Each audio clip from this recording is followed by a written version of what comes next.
चलिए फटाफट नजर डालते हैं 17 जनवरी की 10 बड़ी खबरों पर। आज की खबरें दिखाती हैं कि भारत कैसे एक साथ कई मोर्चों पर काम कर रहा है, मतलब विदेश नीति से लेकर अर्थव्यवस्था और पर्यावरण तक। पहली खबर, भारत श्रीलंका के जाफना में कंकेसंथुराई बंदरगाह को सुधारने के लिए $60 मिलियन की मदद देगा। इससे टूरिज्म और रीजनल कनेक्टिविटी दोनों को ही बढ़ावा मिलेगा। दूसरा, आर्कटिक में भी भू राजनीतिक तनाव बढ़ रहा है और इसी के बीच फ्रांस, जर्मनी जैसे यूरोपीय देश अब ग्रीनलैंड में अपने सैनिक तैनात कर रहे हैं। तीसरा, अमेरिकी प्रतिबंधों के बावजूद भारत चाबहार बंदरगाह पर काम जारी रखने के लिए अमेरिका और ईरान दोनों से बातचीत कर रहा है, क्योंकि ये हमारे लिए सेंट्रल एशिया का एक अहम रास्ता है। चौथी खबर, सुप्रीम कोर्ट ने जज यशवंत वर्मा के खिलाफ लोकसभा की जांच समिति को सही ठहराया है। आपको याद होगा, ये मामला उनके घर पर आग लगने के बाद मिले जले हुए नोटों से जुड़ा है।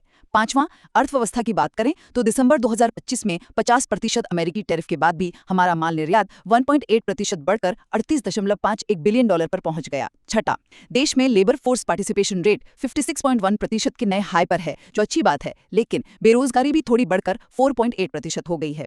सातवां, HSBC की एक रिपोर्ट ने चेतावनी दी है कि भारत को अमेरिकी टैरिफ के असर से बचने के लिए जल्द ही नए एक्सपोर्ट बाजार खोजने होंगे। आठवीं खबर, अगर अमेरिका ईरान के साथ व्यापार करने वाले देशों पर 25% का टैरिफ लगाता है तो इसका सीधा असर हमारे बासमती चावल के एक्सपोर्ट पर पड़ सकता है। नौवां, पर्यावरण के मोर्चे पर नेशनल वाइल्ड लाइफ बोर्ड ने नए दिशा निर्देश जारी किए हैं। अब वन्य जीव अभयारण्यों में 1980 के बाद बना कोई भी धार्मिक निर्माण अतिक्रमण माना जाएगा। और 10वीं और आखिरी खबर, प्रधानमंत्री मोदी असम के काजीरंगा नेशनल पार्क में 34.5 किलोमीटर लंबे एलिवेटेड कॉरिडोर की नींव रखेंगे। इससे जानवरों को सड़क हादसों से बचाया जा सकेगा।